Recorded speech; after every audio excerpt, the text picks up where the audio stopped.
ایک اور بلند صلوات ہے۔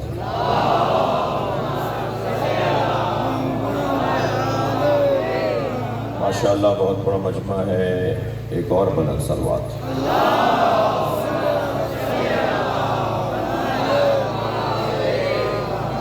میں نے آپ کے سامنے قرآن مجید سورہ مبارکہ نساء کی 2 آیتیں تلاوت کی ہیں۔ 64ویں آیت کا وقف جائز کا پہلا حصہ اور 65ویں آیت مکمل آپ کے سامنے تلاوت کی ہے۔ اللہ اپنے اس کلام میں ارشاد فرما رہا ہے، بات سرکار دو جہاں سے ہو رہی ہے، گفتگو اللہ کی نبی سے ہو رہی ہے۔ ویسے بھی آپ کو پتہ ہے کہ قرآن عاشق اور معشوق کی گفتگو کو کہتے ہیں، اور ابھی اسی مرحلے میں ایک جملہ کہہ دیتا ہوں کہ ہمارے ہاں حیدرآباد میں ماشاءاللہ سنی حافظان قرآن کی تعداد تو ماشاءاللہ پہلے سے ہی تھی، اور اللہ میں ان میں اور اضافہ کرے۔ قرآن پڑھنے والے کوئی بھی ہوں، کسی بھی مسلک کے ہوں، قرآن سے پیار ہے تو ہمارا ان سے پیار ہے۔ تو لیکن الحمدللہ اب شیعہ حافظان قرآن کی تعداد بھی حیدرآباد میں بہت مناسب تعداد میں ہو گئی ہے، اور مسلسل مولانا جو ابھی قرآن کی تلاوت فرما رہے تھے حافظ قرآن، مولانا پورا نام کیا آپ کا؟ سید زاہد علی شاہ کاظمی، یہ جو ابھی قرآن پڑھ رہے تھے یہ حافظ قرآن ہیں، اور انہوں نے حافظوں میں حافظان قرآن بنانا شروع کر دیے ہیں۔ حیدرآباد میں الحمدللہ ایک اچھی تعداد میں، مناسب تعداد میں حافظ ہو چکے ہیں۔ مزید بھی مسلسل حفظ کا شعبہ انہوں نے قائم کیا ہے اور بچوں کو پڑھا رہے ہیں۔ تو میری اور آپ کی طرف سے کم یہ تعاون ہونا چاہیے ان کے ساتھ، کیونکہ مسئلہ تو صرف ان کا نہیں تھا، میرا نہیں تھا، آپ کا نہیں تھا، ہم سب کا ہے۔ تو ہماری طرف سے کم یہ تعاون ہونا چاہیے کہ مجلسوں میں آغاز مجلس قرآن کی تلاوت سے ہو۔ مجلس جب شروع ہونے لگے نا تو قرآن کی تلاوت سے مجلس کا آغاز ہو، اور ان بچوں میں سے جو قرآن کے حافظ ہیں ان میں سے کسی ایک کو کہا جائے کہ تم 10 منٹ تک قرآن کی تلاوت کرو گے، تو آپ یقین جانیے کہ جتنا مولا علی میرے قصیدے سے راضی ہوتے ہیں اتنا ہی مولا علی اللہ کے کلام سے بھی راضی ہیں۔ صلوات پڑھنے محمد و آل محمد، اور بلند صلوات نبی کی ذات۔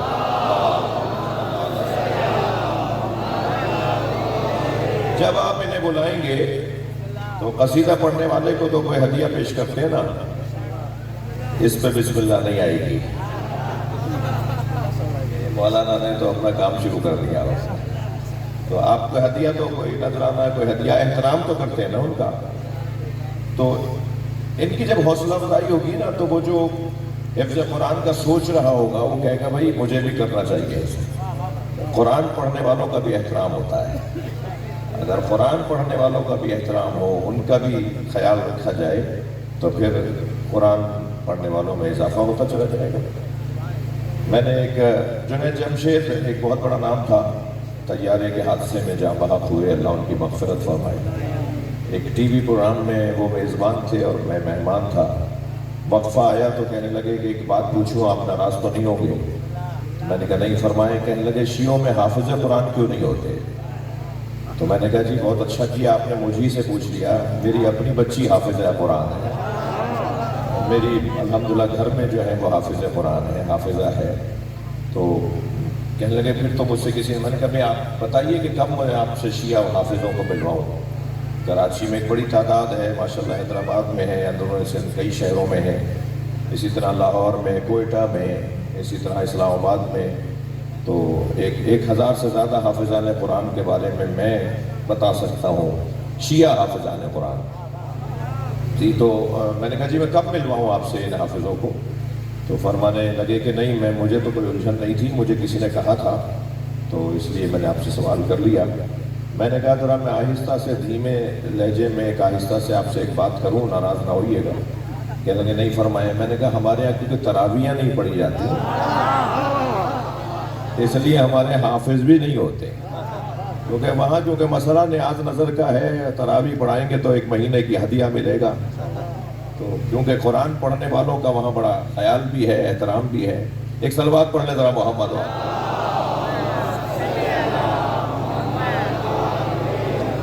میں ان کی وہ نہیں کر رہا معاذ اللہ، میں ان کی کوئی توہین یا مذمت نہیں کر رہا، مگر اتنا بتا رہا ہوں کہ جہاں حوصلہ افزائی ہوتی ہے نا، چاہے وہ حوصلہ افزائی مائک دے کر ہو یا کوئی نذرانہ دے کر ہو یا ان کا خیال کر ہو، آپ کو یہ جان کر بھی خوشی ہوگی کہ حیدرآباد میں جو بچے حافظان قرآن ہیں وہ اچھی حیثیتوں والے گھروں کے بچے ہیں، تو وہ یتیم مسکین نہیں ہے۔ اگر ہمارے پڑھے لکھے گھروں کے بچے ہیں، ہمارے حیثیتوں والوں کے بچے ہیں، جنہیں اللہ نے مالی طور پہ نوازا ہے، وہ بچے اگر قرآن حفظ کرنے آئیں گے نا، مثلا آپ مجھے لے لیجئے، ہمارا ایک پس منظر جو ہے وہ زمیندارہ کا ہے، سید گھرانہ ہے، زمیندار گھرانہ، تو میں جب بات کروں گا تو کسی زمیندار سے ڈر کر بات نہیں کروں گا۔ میں نے پہلے ہی بہت سی زمینیں دیکھی ہوئی ہیں، تم کون زمیندار ہو؟ تو جب ہمارا مالی طور پر بیک گراؤنڈ مضبوط ہوگا نا، یعنی عالم کا، اگر میں تو طالب علم ہوں، عالم کا اگر پس منظر اور اس کا خاندانی پس منظر اگر اس کا مضبوط ہوگا تو وہ کسی سے روب میں نہیں آئے گا۔ اگر پڑھے لکھے گھروں کے حیثیتوں والوں کے بچے مدرسے میں آئیں گے تو پھر تشیع کا مستقبل اچھا ہے۔ اور اگر بہرحال وہ ہمارے پیسوں کی طرف دیکھنے والے ہوں گے کہ بھئی ہم کچھ دیں گے تو ان کا گھر چلے گا، تو پھر جو دے رہا ہوگا اس کے سامنے تو حق بول نہیں پائیں گے، حق اس کے سامنے وہ نہیں بول پائیں گے جو ان کے گھر کا خرچہ دے رہا ہوگا۔ تو یہ سن کر آپ کو خوشی ہونی چاہیے کہ حیدرآباد میں جو بچے حفظ قرآن کر رہے ہیں وہ اچھے گھروں کے بچے ہیں، یعنی اس معنی میں اچھے گھروں کے بچے ہیں۔ اللہ توفیقات میں اضافہ فرمائے، آپ سب کے رزق میں عزت میں اضافہ ہو۔ بانی مجلس آج کے اہتمام کرنے والے میرے سارے دوستوں کے دعاؤں کی قبولیت کے لیے، مرحومین کی مغفرت کے لیے بلندتر صلوات۔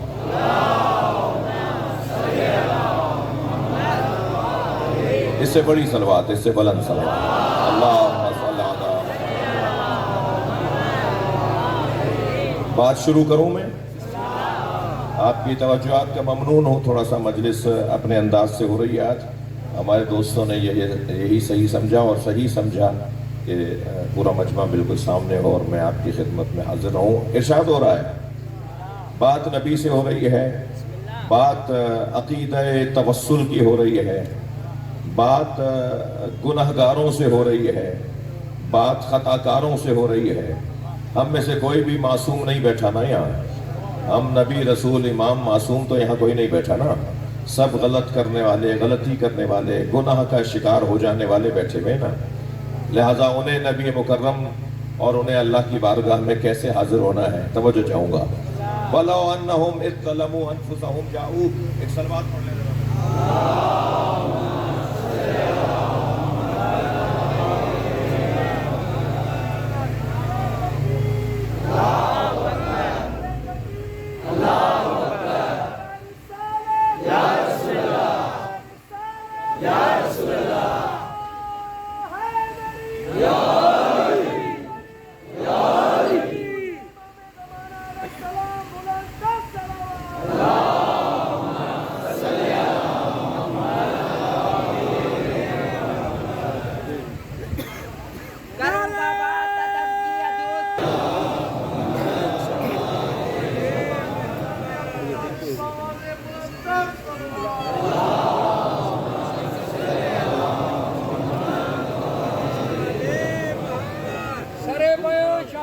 اگر تفسیر ہو جائے، سرے بیان شہادت اگر تفسیر ہو جائے، مسلمانوں کا کعبہ روزہ شبیر ہو جائے۔ علامہ اقبال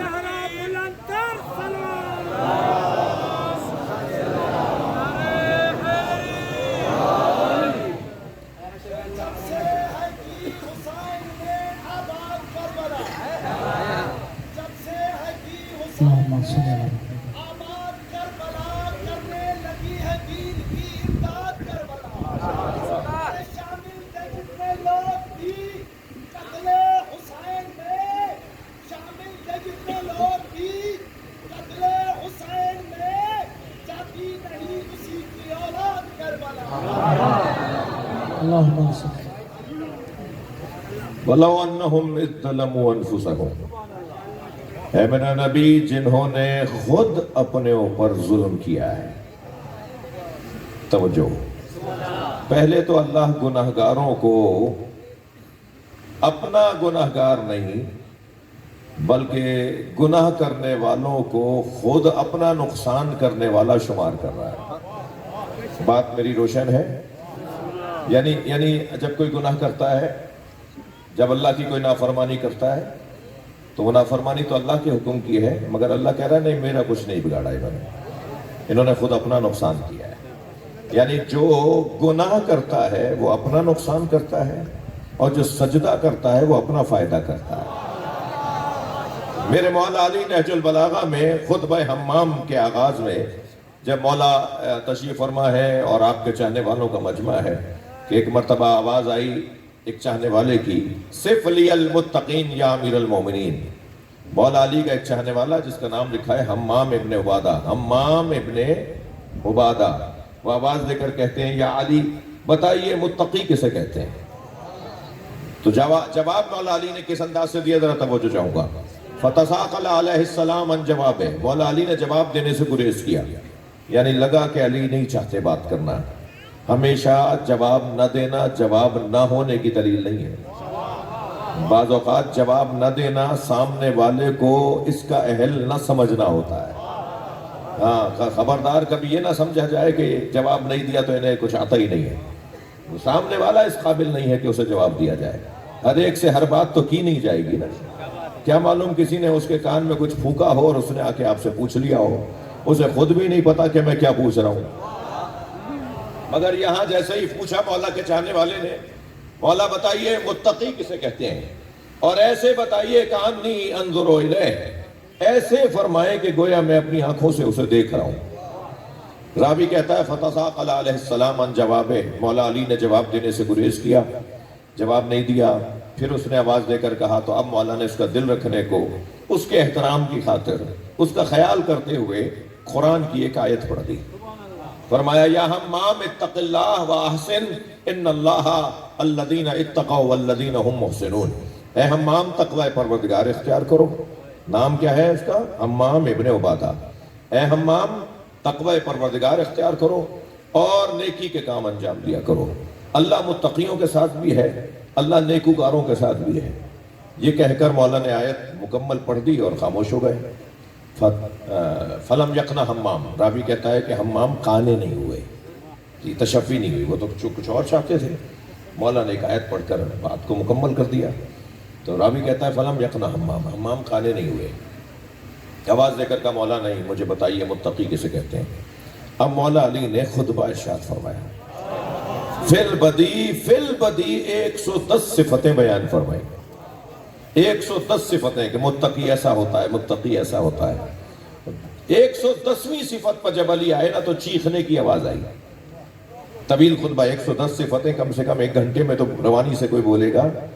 تو ایک طویل خطبہ مولا علی نے ارشاد فرمایا. اور جب پہنچے نا 110ویں صفت پر تو ایک چیخنے کی آواز آئی. سب نے مڑ کر دیکھا تو حمام کا دم نکل چکا تھا. مجھے کہہ رہا تھا نا بتائیں کہ متقی کسے کہتے ہیں. اس کی روح پرواز کر گئی. مولا اس کے جنازے کے قریب آئے، فرمایا انی اخافها علیہ، مجھے اسی بات کا خوف تھا. میں جو جواب نہیں دے رہا تھا وہ میں جانتا تھا کہ یہ میری گفتگو سن کر، میرا خطبہ سن کے روئے گا، اس کے دل پر اثر ہوگا، اس کا دل بند بھی ہو سکتا ہے. میں اسی لیے جواب نہیں دے رہا تھا اور بار بار کہہ رہا تھا تو میں نے خطبہ کہہ دیا اس کے سامنے. تو وہاں ایک شخص اور بیٹھا ہوا تھا، کہنے لگا یا علی ان باتوں کا اثر آپ پر کیوں نہیں ہوتا؟ اچھا یہ جملہ بتا رہا ہے کہ علی مولا کی محفل میں اپنے بھی بیٹھے ہوتے تھے اور پرائے بھی بیٹھے ہوتے تھے، چاہنے والے بھی بیٹھے ہوتے تھے اور دشمن اور مخالف بھی بیٹھے ہوتے تھے. تبھی تو اس طرح سے کہنے لگا آپ پر ان باتوں کا اثر کیوں نہیں ہوتا؟ آپ کے خطبے سے ایک بندہ مر گیا، آپ کے خطبے سے ایک بندے کی روح قبض ہو گئی. تو مولا نے اس کی طرف غور سے دیکھ کر فرمایا تیرے منہ میں شیطان کی زبان بول رہی ہے. یہ علی نے فیصلہ کر دیا جو زبان علی کے خلاف چلے وہ شیطان کی زبان. صلوات پڑھیں محمد و آلہ.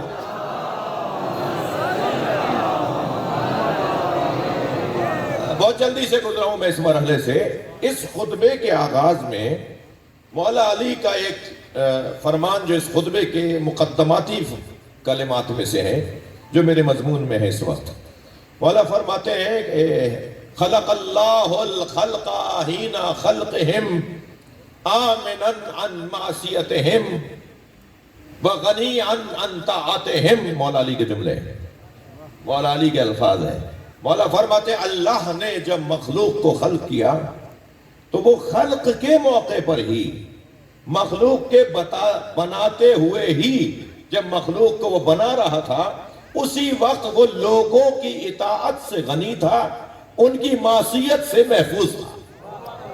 نہ وہ ان کی اطاعت کی وجہ سے انہیں بنا رہا تھا کہ نمازیں پڑھیں گے، روزے رکھیں گے، حج پر آئیں گے اس لیے انہیں بنا دوں، اور نہ ہی وہ بناتے وقت یہ سوچ رہا تھا کہ اگر یہ گناہ کریں گے تو میری کوئی خدائی پہ فرق پڑ جائے گا.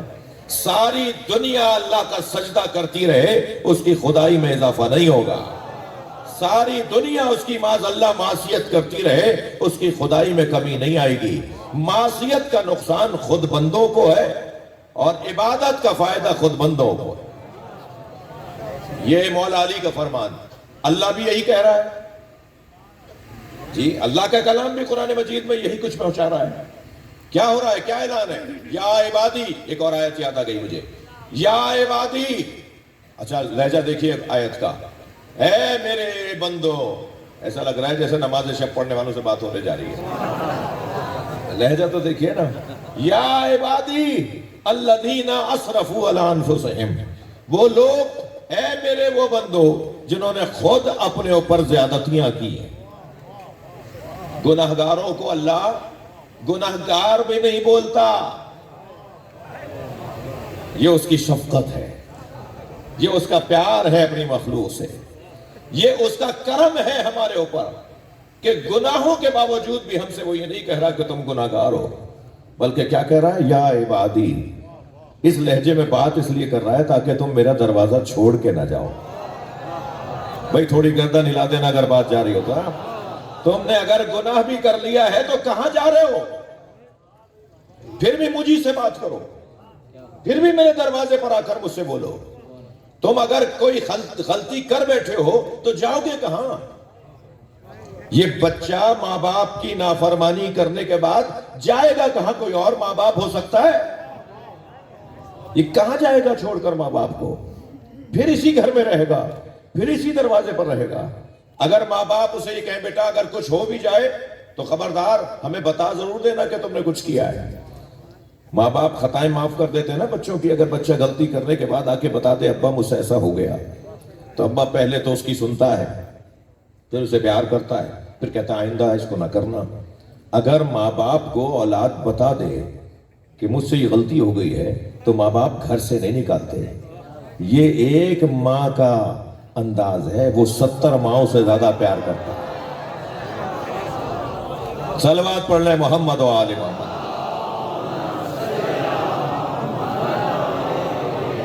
بھئی اس سے بلند صلوات پڑھ لیں.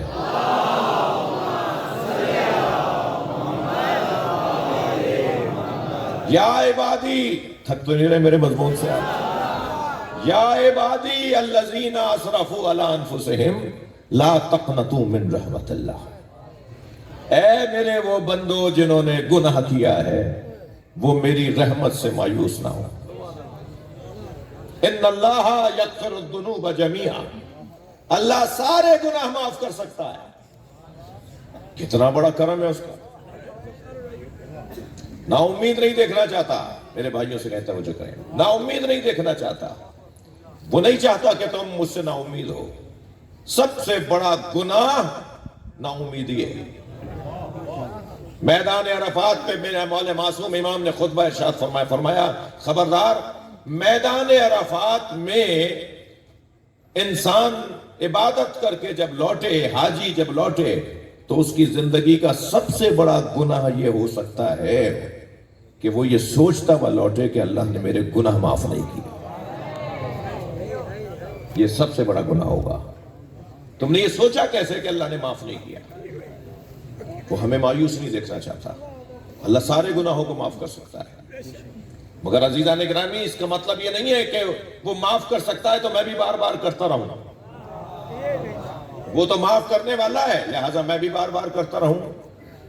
یہ جو احساس ہے نا گناہ کا، اب میں کیا کروں، یہ مضمون میرے ابتدا میں ہی آ گیا اور آغاز میرا اس گفتگو سے ہو گئی. گفتگو خطاب کا آغاز ایسے ہو رہا ہے. اللہ نہیں چاہتا کہ ہم کہیں اور جائیں، اور خاص طور پر جن کے پاس علم ہو، خاص طور پر جن کے پاس عزا خانہ ہو، جو حسین مولا کو رکھتے ہو، انہیں تو اللہ سے بات کرنے کا بہترین ذریعہ اور رستہ موجود ہے نا. وہ مولا امام حسین کے پاس جا کر کے، مولا آپ کا مقام تو اللہ کے نزدیک بلند ہے نا، آپ اللہ سے کہیں اللہ میں معاف کر دے، تو پھر یقیناً معافی مسلم ہے، یقینی ہے. اللہ نہیں چاہتا کہ تم مجھ سے مایوس ہو، اللہ کے نبی نہیں چاہتے کہ تم میری رحمت سے مایوس ہو جاؤ، مولا علی نہیں چاہتے کہ تم ہم سے مایوس ہو جاؤ. ہم سے بات کرو آ کے، کیا ہوا ہے، کیا کیا ہے تم نے، احساس ہو گیا تمہیں کہ تم نے غلطی کی ہے، ہم سے آ کے کہو مولا ہم سے غلطی ہو گئی، مولا ہمیں یہ نہیں کرنا چاہیے، احساس ہو گیا، آئندہ نہ کرنے کا ارادہ کر لیا. عزیزو، میں ایک ایسا جملہ آپ کو ہدیہ کرنے جا رہا ہوں. مجھے نہیں پتا کون کسے کیا مانتا ہے، مگر ہم جنہیں مانتے ہیں نا، ان کے علاوہ کسی نے جنت کی ضمانت کی بات ہی نہیں کی.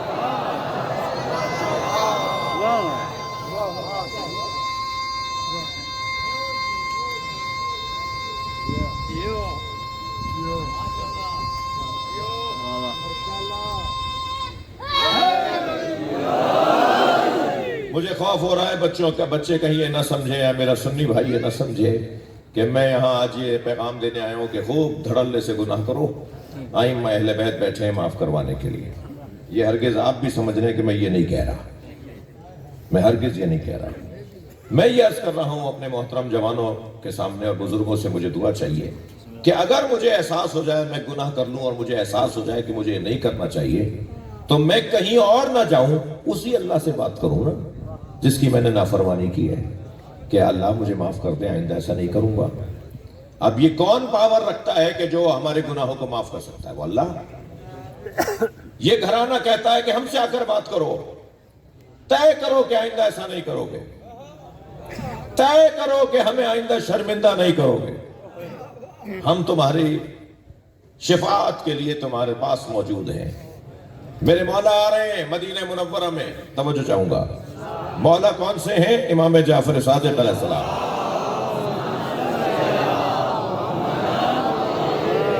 توجہ چاہوں گا اس بیان کے اوپر. سامنے سے حضرت کا ایک چاہنے والا آ رہا ہے جو شراب پی کر آدھی بچی ہوئی بوتل لے کر آ رہا ہے. سامنا ہو گیا، گلی تنگ تھی، کہاں جاتا؟ امام کا سامنا ہو گیا، بالکل سامنے آ گیا. امام کو دیکھ کر اس نے وہ شیشہ اپنے پیچھے چھپا لیا. مجھے معاف کریں گے. امام نے فرمایا کیا ہے تمہارے ہاتھ میں؟ کیا بتائے کیا ہے؟ یہ نہ بتانا، پیشانی پہ پسینوں کا آنا، دل کی دھڑکن کا بڑھنا ہی تو توبہ ہے. تھوڑا سا میرے ساتھ بات کرو. اگر کوئی شخص گناہ کرنے کے بعد کسی ایسے کے سامنے آ جائے کہ جس سے اس کا احترام کا رشتہ ہے اور اسے وہ بتا نہیں سکتا کہ میں نے کون سا گناہ کیا ہے، امام نے فرمایا کیا ہے تمہارے ہاتھ میں؟ کیا بتائے کیا ہے؟ ایک دم فوراً بولا سرکہ ہے. حضرت نے فرمایا سرکہ ہے؟ میرے ہاتھ پہ ڈالو. اب کیسے شراب ڈالے، کیا کرے؟ اب پریشان ہو گیا. بھائی سرکہ تو حلال جائز بات چیز ہے نا، تم نے کہا سرکہ ہے تو ڈالو میرے ہاتھ میں. تو آنکھوں میں آنسو آ گئے. کچھ کہنے لگا. حضرت نے فرمایا کچھ نہیں کہو. اللہ اکبر. کیا بولے؟ سچ بولنا چاہ رہا تھا. اب بتاتا کہ مولا میرے ہاتھ میں سرکہ نہیں ہے، میرے ہاتھ میں تو وہ حرام چیز ہے، وہ نجس چیز میرے ہاتھ میں ہے. میں کیسے آپ کے ہاتھ پہ ڈال دوں؟ ہو نہیں سکتا کہ میں آپ کے ہاتھ پہ ڈال دوں. آنکھوں میں آنسو آنے لگے، پیشانی کے اوپر پسینے آنے لگے. امام نے فرمایا کچھ نہیں بولو، یہ سرکہ ہے.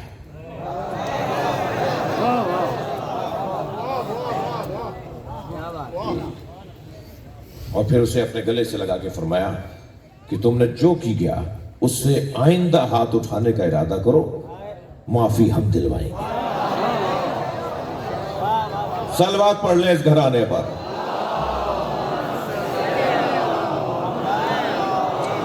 اور بلند صلوات گناہوں کی معافی کریں. اللہم صل علی. ہر شخص ہی روتا ہوا آیا ہے جہاں میں. قدرت نے تو گریے کو معیار بنایا. تم اپنی خباثت سے بنے ہو دشمن شبیر، ورنہ خالق نے تو سب کو ہی عزادار بنایا. لا تقنطوا من رحمت اللہ. اللہ کی رحمت سے مایوس نہیں ہو. اللہ ہر گناہ کو معاف کر سکتا ہے، وہ چاہے تو معاف کر سکتا ہے. اب ایک صاحب مجھ سے کہنے لگے مولانا یہ آیت کا ترجمہ تو آپ نے کر دیا، مگر ہم نے تو یہ سنا ہے کہ اللہ حقوق العباد کو معاف نہیں کرے گا.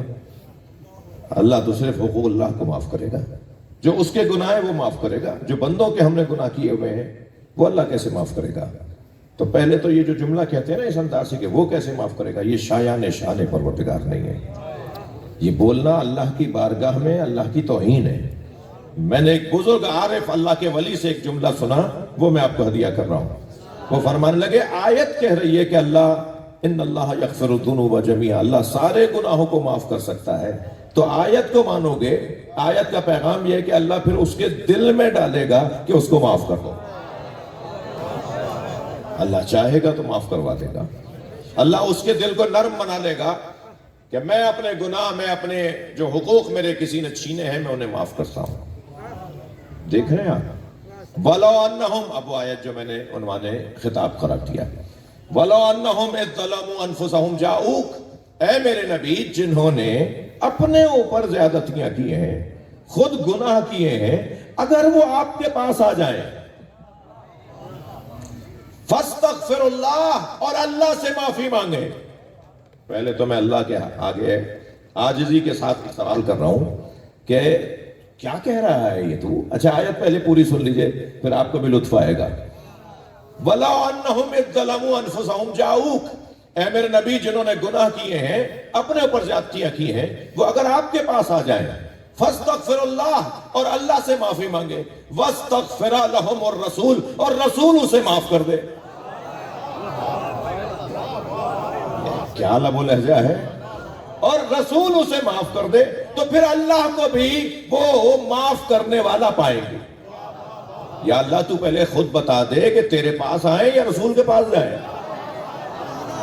اس آیت میں تو کبھی تو کہہ رہا ہے کہ اللہ سے معافی مانگے اور رسول معاف کر دے، اور رسول جسے معاف کر دے گا اللہ اسے معاف کر دے گا.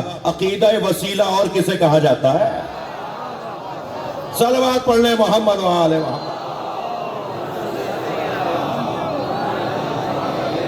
عقیدہ توسل اور کسے کہا جاتا ہے؟ عقیدہ توسل کا تو یہ مطلب ہے کہ ہم سرکار کی بارگاہ میں چلے جائیں تو اللہ معاف کر دے گا.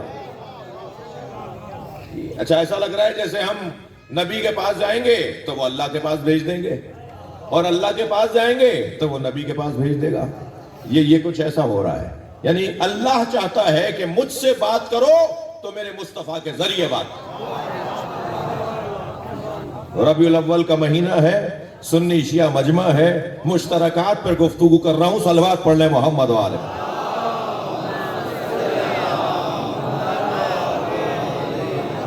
آیت دیکھیے کس شان کی آیت ہے. اگر یہ گناہگار میرے نبی کے پاس آ جاتے ہیں، اسے کہتے ہیں عقیدہ توسل. ہم اللہ سے بات کرنا چاہتے ہیں مگر اللہ چاہتا ہے کہ میرے مصطفیٰ کے ذریعے آؤ. اور جو ڈائریکٹ اللہ سے بات کرنے کی بات کر رہے ہیں، میں تھوڑی دیر ان سے بات کرنا چاہتا ہوں. جو کہتے ہیں کہ نہیں ہمیں تو اللہ رگے جان سے زیادہ قریب ہے. بڑی اچھی آیتیں یاد ہیں انہیں. نحن اقرب من حبل الورید. آپ نے مولانا قرآن میں آیت نہیں پڑھی؟ آ گئے آپ یہاں پر گلشن سجاد کے اندر تقریر کرنے کے لیے. آپ نے قرآن کی آیت نہیں پڑھی کہ اللہ کہہ رہا ہے کہ میں تو تمہاری رگ جان سے بھی زیادہ قریب ہوں، میں تو تمہاری رگ گردن سے بھی زیادہ قریب ہوں. جو اتنا قریب ہو تو اس کو وسیلے کی کیا ضرورت ہے؟ ہم کسی اور سے کیوں جا کے کہیں اور خود اللہ سے کیوں نہ کہیں؟ توجہ چاہ رہا ہوں.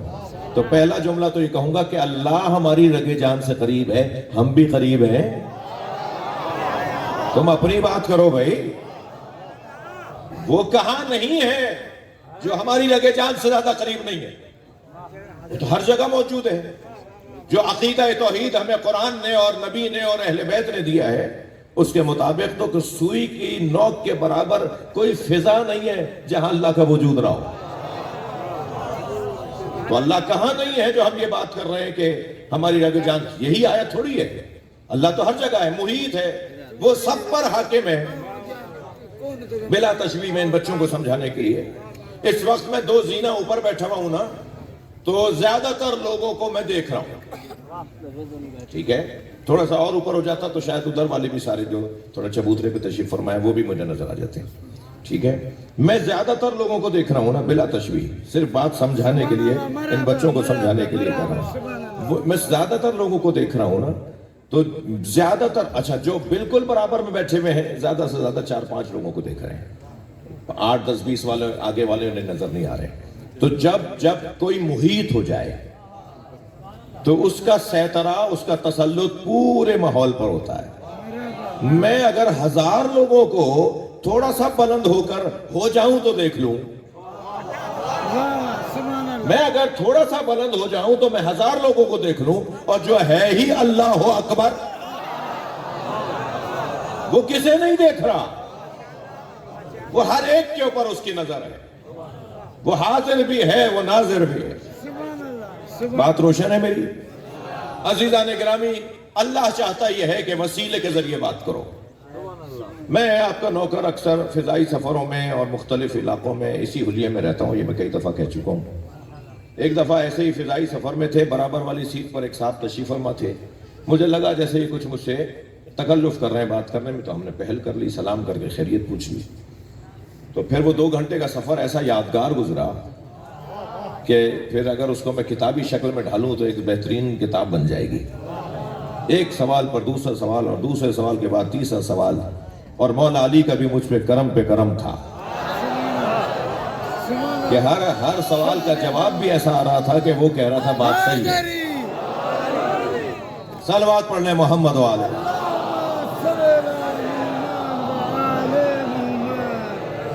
حاضر ذہنی بھی تو ایک کام ہے نا، ممکن ہے مجھے آپ نے مطالعہ کیا ہوا مگر اس وقت جواب نہیں آیا، پھر بعد میں خیال آیا کہ بھئی اس کا تو یہ جواب تھا، جواب کیوں نہیں دیا تم نے؟ تو یہ بھی ایسا بھی ہوتا ہے۔ تو وہاں جب انہوں نے یہ سوال کیا نا جو اس وقت میرا مضمون ہے، کہنے لگے آپ کے ہاں شرک ہوتا ہے۔ میں نے کہا جی فرمائیے، میں جا کے اپنے لوگوں سے کہوں گا کہ نہ کیا کریں۔ کیا ہوتا ہے وہ تو بتائیے نا آپ۔ کہنے لگے اللہ سے ڈائریکٹ مانگنا چاہیے، ہمیں کسی وسیلے کی ضرورت نہیں ہے۔ تو میں نے کہا حضور میں کچھ آیتیں پڑھتا ہوں، اگر وہ آیتیں آپ مانتے ہیں قرآن کو تو پھر آپ مجھے بتائیے کہ اس کا حل کیا ہے پھر۔ کہنے لگے مثلاً پڑھیے آیت۔ میں نے ان کے سامنے ایک تو یہی آیت پڑھی کہ قرآن پکار کے کہہ رہا ہے کہ جنہوں نے گناہ کیے، زیادتیاں کی، اپنے اوپر زیادتیاں کی، وہ میرے اگر رسول کے پاس آ جاتے اور پھر اللہ سے معافی مانگتے اور پھر رسول معاف کر دیتا تو پھر اللہ بھی معاف کر دیتا۔ میں نے کہا ایسے ایک اور آیت بھی حضرت یعقوب سے ان کے بیٹوں نے کہا کہ جب حضرت یوسف کو وہ کنویں میں ڈال کر آ گئے اور حضرت یعقوب کو روتے ہوئے دیکھتے تھے تو انہیں احساس ہوا کہ ہم نے اچھا نہیں کیا، ہم سے گناہ ہو گیا ہے۔ تو حضرت یعقوب کے بیٹوں نے حضرت یعقوب سے کہا یا ابانا استغفر لنا ذنوبنا، اے ہمارے بابا اللہ سے کہیے کہ اللہ ہمیں معاف کر دے۔ تو حضرت یعقوب کو تو کہنا چاہیے تھا نا کہ تم خود بولو، تم اللہ سے ڈائریکٹ بات کرو۔ حضرت یعقوب نے فوراً فرمایا سوف استغفر لکم ربی، میں اپنے رب سے کہوں گا کہ وہ تمہیں معاف کر دے۔ یہ بچوں کا کہنا اور نبی اللہ کا مان لینا یہ خود وسیلے پر آیت نہیں ہے۔ پھر قرآن مجید کے اندر 2 جگہ تو لفظ وسیلہ بھی آیا ہے، یا ایھا الذین آمنوا اتقوا اللہ وابتغوا الیہ الوسیلہ۔ تھکے ہوئے آپ حضرات، اے صاحبان ایمان تقوی پروردگار اختیار کرو اور وسیلہ تلاش کرو۔ اب میں نے کوئی 10 آیتیں اس طرح کی انہیں سنائی، وہ سنتے رہے، ایک ایک کے اوپر تھوڑی تھوڑی سی بات بھی ہوتی رہی۔ آخر میں کہنے لگے مولانا یہ جو آیتیں آپ سنا رہے ہیں نا، یہ ساری آیتیں وہ آیتیں ہیں کہ جو نبی کی زندگی میں نبی کو وسیلہ بنانے پر دلیل ہے۔ یعنی سرکار دو جہاں حضرت یعقوب، حضرت ابراہیم، حضرت موسیٰ کی زندگی میں جب ان کے امتی جا کر ان سے کہتے تھے کہ اللہ سے کہیے اللہ ہماری بات سن لے، اللہ ہمیں معاف کر دے، اللہ ہمیں رزق دے دے، اللہ ہمیں علم دے دے، اللہ ہمیں اولاد دے دے، تو وہ یہ ساری ان کی زندگیوں والی آیتیں ہیں۔ ان کی رحلت کے بعد کیسے جائز ہے؟ تو میں مسکرایا اور میں نے جو جواب دیا تھا وہ آپ کو ہدیہ کر رہا ہوں. میں نے کہا اچھا اس کا مطلب یہ ہوا کہ مجھے آج پہلی دفعہ پتہ چلا ہے شرک جائز اور شرک ناجائز. یعنی شرک کی 2 قسمیں ہیں, جائز شرک اور ناجائز شرک. بھائی جب شرک ہے تو زندگی میں اور زندگی کے بعد کیا مطلب ہے؟ شرک تو شرک ہے. آپ ان کی زندگی میں شریک بنا رہے ہیں تو جائز, اور ان کی رحلت کے بعد اگر انہیں شریک بنائے اللہ کا معاذ اللہ آپ کے مطابق تو ناجائز. تو شرک تو 2 طرح کا تھوڑی ہوتا ہے, شرک تو شرک ہے. پھر میرا سوال یہ ہے کہ رحلت کے بعد کیا کم ہو گیا جو ہم یہ کہیں کہ ان کا, کیونکہ واقعہ رحلت سامنے آ گیا, مدینہ منورہ میں سرکار کا مزار ہے, نجف اشرف میں مولا علی کا مزار ہے, رحلت ہو گئی, اب ان سے ہم بات نہیں کر سکتے. تو بھائی زندگی میں جو 40 جگہ نظر آئے, رحلت کے بعد تو طاقت اور بڑھ جاتی ہے. مثال دے رہا ہوں آپ کو, میں ابھی کچھ دیر کے لیے اس مثال میں انبیاء اور ائمہ کی بات نہیں ہو رہی, میری اور آپ کی بات ہو رہی ہے. ہمارا یہ بدن ہے, یہ روح اس کے اندر ہے اور یہ دونوں ساتھ ہیں, اس لیے محدود ہے. وہاں ہے یہاں نہیں ہے, یہاں ہے وہاں نہیں ہے. ٹھیک ہے, ہم اس وقت سکھر نہیں جا سکتے, فوراً ایک لمحے میں حیدرآباد نہیں آ سکتے, اس لیے کہ ہمارے بدن میں ہماری روح ہے. یہ روح جب بدن کے پنجرے میں ہوتی ہے نا تو محدود ہوتی ہے, مجبور ہوتی ہے, طاقت اس کی کم ہوتی ہے, توانائی اس کی کم ہوتی ہے, اس کا تصرف کم ہوتا ہے. بہت ہوتا ہے تو مثلا اگر میں بیریئر تک جاؤں گا تو شاید مجھے 4 منٹ لگ جائیں گے, اس لیے کہ میرے بدن میں میری روح ہے. میں دیوار سے پار نہیں ہو سکتا, میرا بدن دیوار کے اندر سے گزر کے نہیں جا سکتا, اس لیے کہ روح میری بدن کے اندر ہے. لیکن جب روح اور بدن علیحدہ ہو جائیں گے تو میری روح ایک لمحے میں مشہد سے کربلا آ جائے گی, میری روح ایک لمحے میں سکھر سے حیدرآباد آ جائے گی, میری روح دیواروں سے پار ہو جائے گی. جب اگر روح بدن میں ہو تو اس گھرانے کا کمال یہ ہے کہ یہ ہر جگہ نظر آئے, اور جب ان کی روح ان کے بدن سے علیحدہ ہو جائے تو کیا تعجب کی بات ہے کہ یا علی مدد یہاں پکارا جائے, نجف والا جواب دے. صلوات پڑھ لیں محمد و آل.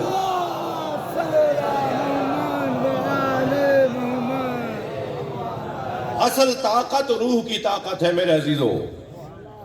ہم ان کی زندگی میں بھی, ظاہری زندگی میں بھی جب ان سے مدد مانگ رہے ہیں تو ہم ان کی روحانی طاقت کی وجہ سے مدد مانگ رہے ہیں. ایسا ہی ہے یا نہیں؟ تو پھر جب ان کی رحلت کے بعد ان سے مدد مانگی جا رہی ہے تو ان کی روحانی طاقت کی وجہ سے مدد مانگی جا رہی ہے.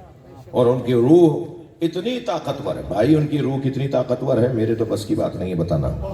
میں تو اگر ان کے بدن پر غور کروں تو میری زندگی کم ہے, ان کے بدن کے کمالات زیادہ ہیں. میرے اور آپ کے بدن میں اور ان کے بدن میں بھی ایک جیسا پن نہیں ہے. ہم سمجھتے ہیں 2 آنکھیں تھیں تو ایسی ہی آنکھیں. اتنا بڑا مجمع یہاں بیٹھا ہے, سب کے 2 آنکھیں ہیں نا, مگر سب ایک جیسا نہیں دیکھ رہے.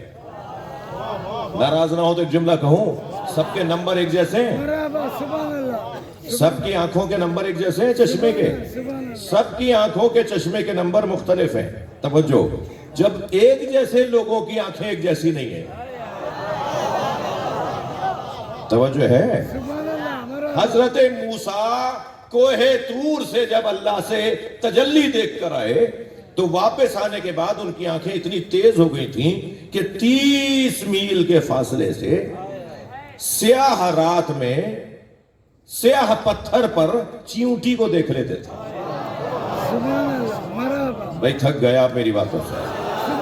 حضرت موسیٰ کوہ طور پر جب تجلی دیکھ کر آئے اللہ کی, تو اللہ کی تجلی دیکھنے سے آنکھیں اتنی تیز ہو گئی تھیں کہ 30 میل کے فاصلے سے رات کے اندھیرے میں سیاہ پتھر پر چیونٹی کو دیکھ لیتے تھے. یہ حضرت موسیٰ کی بات کر رہا ہوں میں, جو اللہ کی صفاتی تجلی دیکھ کر آئے. ہمارے نبی تو معراج پر ذاتی تجلی دیکھ کر آئے. صلوات پر محمد و آل.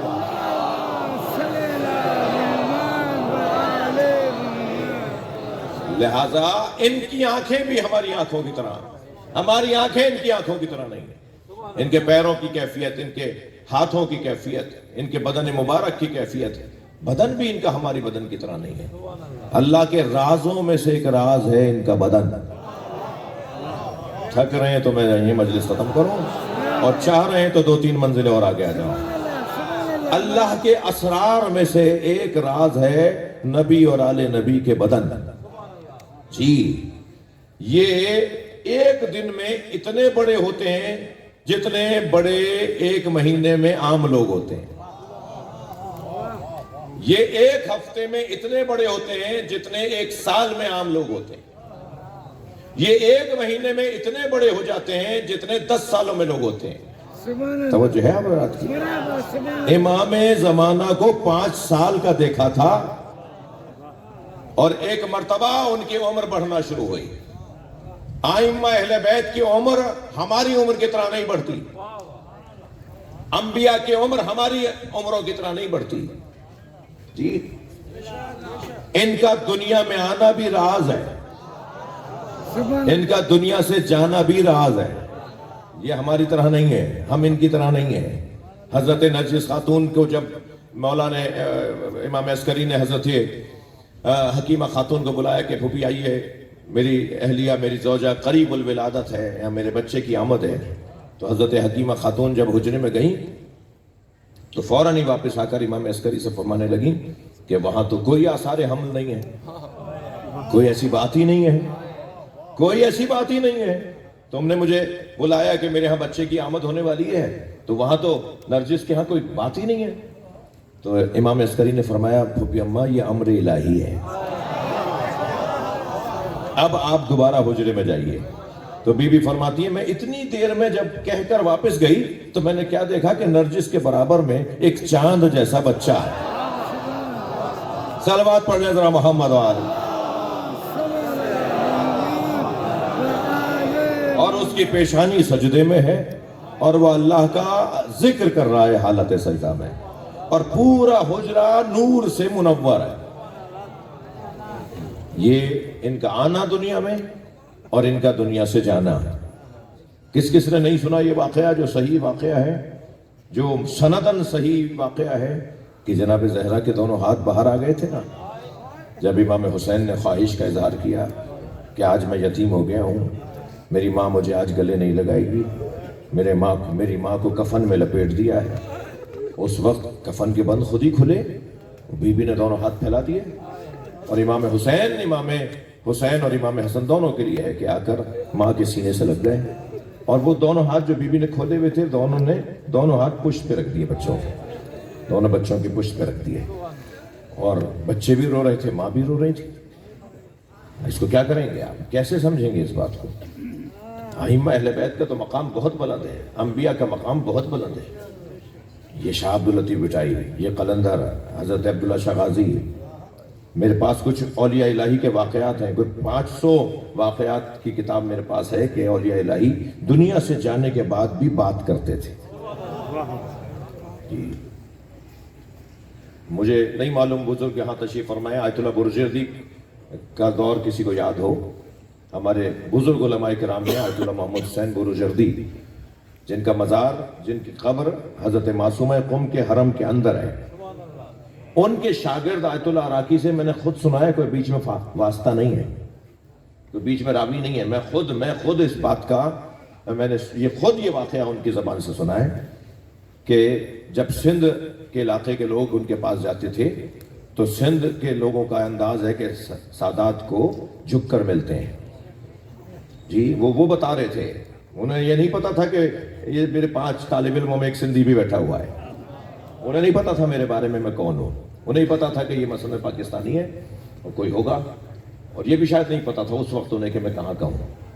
جی تو وہ یہ کہنے لگے کہ سندھ کے لوگ جب آتے تھے تو سادات کا وہ خاص احترام, تو آیت اللہ برجردی کے پیروں کو وہ ہاتھ لگاتے تھے تو وہ ان کے ہاتھ میں ایک چھڑی ہوتی تھی بہت ہی نازک سی, تو وہ ہلکی سی کمر پہ مارتے تھے, ایسے کر کے ٹچ کرتے تھے کہ نہیں کرو ایسا.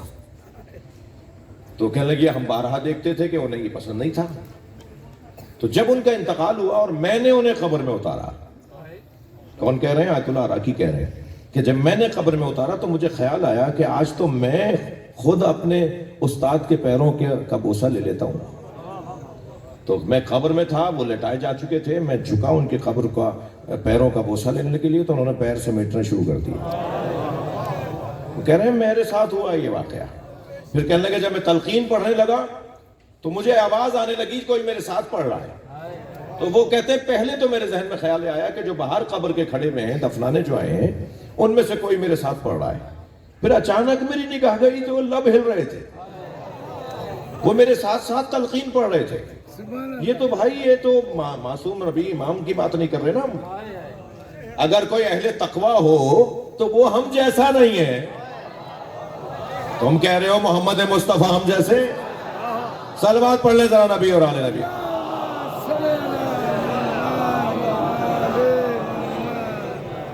توجہ ہے آپ اس کی بعد والی آیت سنیے. یہاں کیا اعلان ہوا؟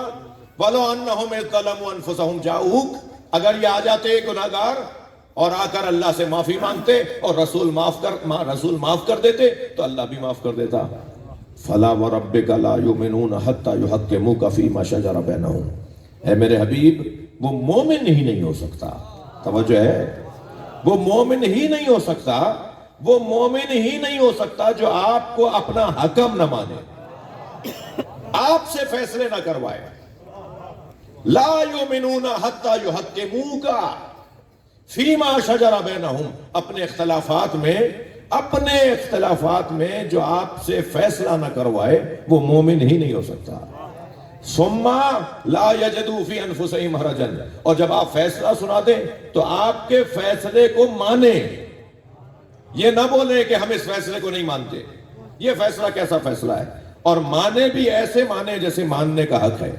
عزیزو میں نے بہت زحمت دی ایک جملے کے لیے آپ کو. اللہ کہہ یہ رہا ہے کہ مومن وہ ہوگا جو آپ سے فیصلہ کروائے اور اپنے اختلاف میں آپ کے فیصلے کو مان لے. امت میں جو اختلاف ہیں اس کی لسٹ بنا لیتے ہیں اور پھر پیغمبر اکرم سے پوچھتے ہیں کہ آپ کا فیصلہ کیا ہے. امت میں ایک اختلاف تو یہ بھی ہے نا کہ علی چوتھے ہیں یا پہلے ہیں. تو ہم سرکار دو جہاں سے فیصلہ کروا لیتے ہیں کہ علی کہاں ہیں اور کون ہے. تو غدیر کا سجا ہوا میدان یاد آئے گا اور سرکار ہاتھوں پہ اٹھا کے کہیں گے من کنت مولا فہذا علی مولا. میں جس کا مولا ہوں علی اس کا مولا ہے.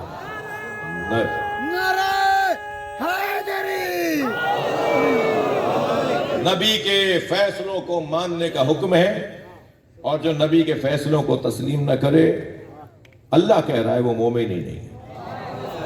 صلوات پڑھ لیں نبی اور آل نبی.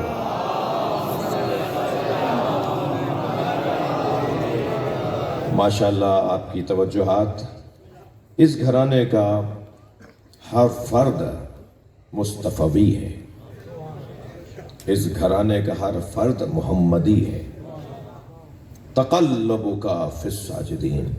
اے میرے حبیب ہم نے آپ کو ساجدوں میں پلٹایا ہے, ہم نے آپ کو عبادت گزاروں میں پلٹایا ہے. نبی گئے نہیں ہیں, نبی ہمارے درمیان موجود ہیں. نبی ہمارے درمیان موجود ہیں مگر گویا ایسے کہ ایک نور سے ہے سب کا خمیر. امام جتنے ہیں ایک نور سے ہے سب کا خمیر. ہیں ان میں سبھی محمد صغیر ہوں کہ کبیر. بڑی عنایت, آپ تھوڑا سا بول رہے ہیں. امام جتنے ہیں ایک نور سے ہے سب کا خمیر. ہیں ان میں سبھی محمد صغیر ہوں کہ کبیر. خیال ہے کہ نظر بندی مصور نے الٹ پلٹ کر دکھائی نہ ہو وہی تصویر. حقیقت ان سب کی ایک ہے, جلوے ان کے مختلف ہیں. میں اور اگر مضبوط بات کروں تو کیا چادر تطہیر کے نیچے 5 تھے یا 1؟ یہ 5 آئے تھے مگر جبریل پہچان ہی نہیں پا رہے کہ کون ہے. سب سے پہلے تو سرکار آئے, سیدہ اے میری لال اے میری بچی مجھے وہ چادر لا دو جو یمن سے آئی تھی. بی بی نے وہ چادر بابا کو دی. کیوں؟ انی اجد فی بدنی ضعفا, مجھے اپنے بدن میں ضعف محسوس ہو رہا ہے, میں کچھ آرام کرنا چاہتا ہوں. بی بی نے چادر دے دی, نبی نے چادر لے لی. آرام کرنے آئے تھے نا. امام حسن آئے, اماں نانا کی خوشبو آ رہی ہے. تو سیدہ فرماتی نا نانا آرام کر رہے ہیں. فرمایا چادر کے نیچے تمہارے نانا ہے. اور جا کر امام حسن نے فرمایا نانا میں چادر میں آ جاؤں؟ ایسا کہیں ہوتا ہے؟ ایسا کہیں نہیں ہوتا, تبھی تو یہ ہم سے علیحدہ ہے.